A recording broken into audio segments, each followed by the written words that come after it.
मुश्ताक यूसुफी से एक अरब शेख ने कहा था, यूसुफी साहब मुसलमान तो हम भी हैं, लेकिन आप तो कलमा पढ़कर बावले ही हो गए हैं। 25 फरवरी बरोज इतवार तकरीबन 1:30 बजे के आसपास इत्तफाकन मेरा गुजर उस जगह से हुआ जहां जिसकी लाठी उसकी भैंस वाला कानून नाफज होने ही वाला था, और वो दिल खराश वाक़या पेश आया जो आजकल हर जुबान सरेआम है। मामूल से ज्यादा रश देखने पर पता चला कि वहाँ किसी खातून को पकड़ा है जो इचरा मार्केट शॉपिंग के लिए आई थी, और चूंकि अहले बाजार को लगा कि उसके लिबास पर जो लिखाई है गोया वो हमारे लिए कोई बाइस एहतराम अल्फाज हैं।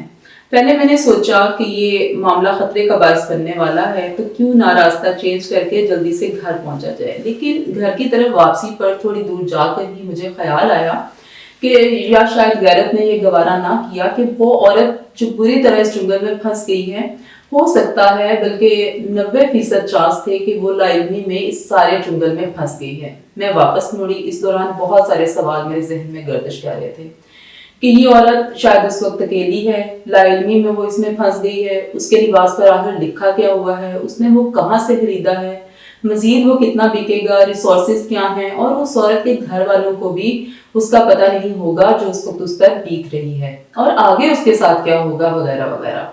उस मार्केट में शॉपिंग की गर्ज से इतना आना जाना होता है कि मुझे उसके तमाम दाखिली और खारजी रास्तों का पता था, इसलिए ज्यादा रश के बायस उस दुकान तक पहुंचना नामुमकिन देखा। तो मैंने पिछली साइड से बड़ी आसानी से आकर उस दुकान जहां लड़की को शटर गिरा कर रखा गया था रसाई हासिल कर ली। 2 दरवाजों वाली उस दुकान के एक दरवाजे पर पुलिस एहलकार खड़ा था। सब लोग कहने लगे कि आप वापस जाएं क्योंकि आगे रश है। मैंने कहा कि मुझे फुटेज या पिक्चर वगैरह चाहिए आर्टिकल लिखने के लिए, उसके लिबास पर देखना है कि लिखा क्या हुआ है, क्योंकि कोई भी उस वक्त ये जानने की कोशिश ही नहीं कर रहा था। दुकान के दरवाजे पर खड़े पुलिस एहलकार ने कहा कि अंदर जाने की इजाजत नहीं, आप अपना मोबाइल दें, मैं आपको पिक्चर दिला देता हूँ। उसने मेरे हाथ से मोबाइल ले लिया और मोबाइल घूमता घुमाता 2 तस्वीरों के स्क्रीन शॉट्स जो किसी ने अपने मोबाइल से लिए थे, मोबाइल वापस कर दिया। पिक्चर देखने पर मुझे लोगों के मुताबिक उस पर आयात लिखी है ऐसा कुछ नजर नहीं आया, सिर्फ एक लफ्ज था जो तस्वीर वाज़ेह ना होने की वजह से क्लियर नहीं था। तो मेरा भी दिमाग थोड़ा शीशो पंज में था कि अगर मुझे अंदर जाने देते और मैं पास से उसका लिबास देखती तो एमए इस्लामियात की तालीम के हिसाब से थोड़ा बहुत अरबी को समझते हुए या गूगल करके अगर उस लफ्ज के मायने उसी वक्त देख लिए जाते तो शायद मामला इतना तूल ना पकड़ता। अंदर जाने के हौसले की एक वजह ये थी कि अंदर सिर्फ उस इलाके के मशहूर कारी शाकिर साहब जो गोया औरतों से ज्यादा मिलना भी पसंद नहीं करते थे और उनसे पर्दा करते थे, उनको बुलाया गया था। वो अंदर बैठे इस मामले की तहकीक कर रहे थे और दूसरा गुलबर्ग थाने की एएसपी शहर बानो इस पूरे मामले में अहम किरदार अदा कर रही थी। वो दुकान का शटर उठाती, अंदर जाती, अपने फराइज निभाती, गोया जो भी उनके सवाल और जवाब जो मामले की नोयत के हिसाब से दरपेश थे, और फिर शटर उठाती, बाहर आती और लोगों के जज्बात को थोड़ा ठंडा करने की कोशिश करती, क्योंकि लोग इस कदर मुश्तिल थे गोया वो लड़की उनका शिकार हो और ये सब हो के भीतर। सजा जुर्म साबित होने पर दी जाती है, लेकिन सब उस वक्त ऐसे लग रहे थे कि ये सब दूध के धुले हैं। ये वही दुकानदार थे जो अक्सर खवातीन से तू करके बात करते हैं, हर दफा अपनी मर्जी का ज्यादा से ज्यादा रेट बताते हैं, क्योंकि वो कपड़ा मार्केट है। 1 या 2 सूट दिखाने के बाद अगर ना लें और तीसरा खोलना पड़ जाए तो उनका ब्लड प्रेशर हाई हो जाता है। इतने में अलामा साहब भी बाहर आ गए और उन्होंने लोगों को खामोश करवा के कुछ कहना चाहा, लेकिन लोगों ने उनकी सुनी अनसुनी कर दी, क्योंकि मसले का हल वहां निकलता है जहां हम निकालना चाहते हैं, लेकिन जब हम तमाशा चाह रहे हों तो फिर कोई क्या करे।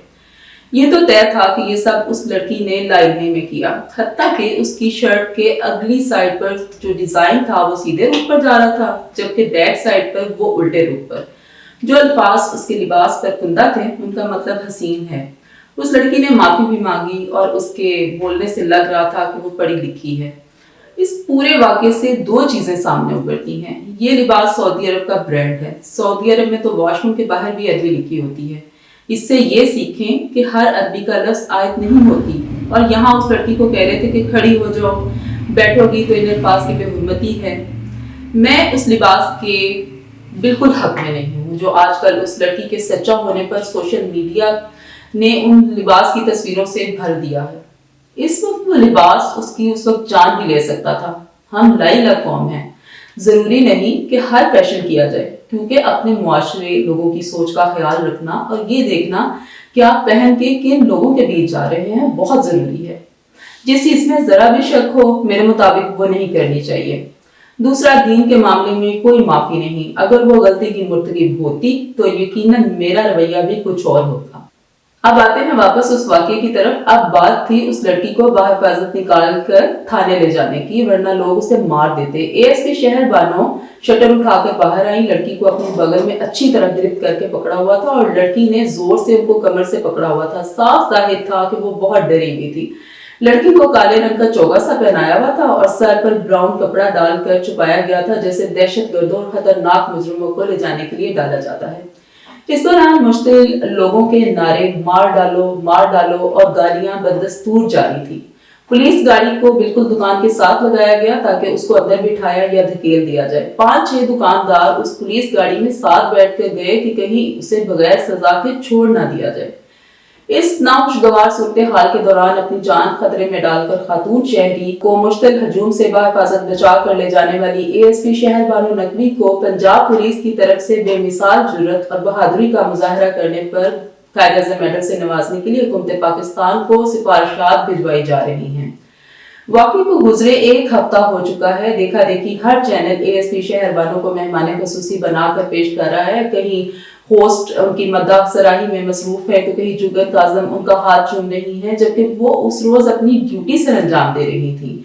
मामले को बेहतर तरीके से हैंडल करने पर उन्हें हराज तहसीन जरूर पेश करना चाहिए, लेकिन इस पूरे मंजर में एक किरदार सिरे से गायब है और वो है वो बेगुनाह लड़की जिसे उस रोज कटहरे में खड़ा किया गया, गालियां निकाली गई, ज़हनी अजियत पहुंचाई गई और सबसे बढ़कर उससे माफी भी मंगवाई गई। ना किसी ने उसका जिक्र किया, ना कोई शर्मिंदगी का इजहार। होना तो ये चाहिए था कि कसूरवारों को कटहरे में लाया जाता और ऐसी मिसाल कायम की जाती कि आइंदा ऐसा कदम उठाने की किसी की जुर्रत ना होती। ये सारे वाकये की फुटेज मैं अपने कैमरे से बना रही थी। उस वक्त ये पता नहीं था कि ये सिर्फ जो मैं अपने घर वालों को दिखाने के लिए कैप्चर कर रही हूँ, बाद में आप सबसे शेयर करने का काम आ जाएगी। अब यह वाकया उतने दिन सोशल मीडिया पर गर्दिश करेगा जब तक कोई अगला तमाशा हमें देखने को ना मिले। So stay tuned for next Tamasha.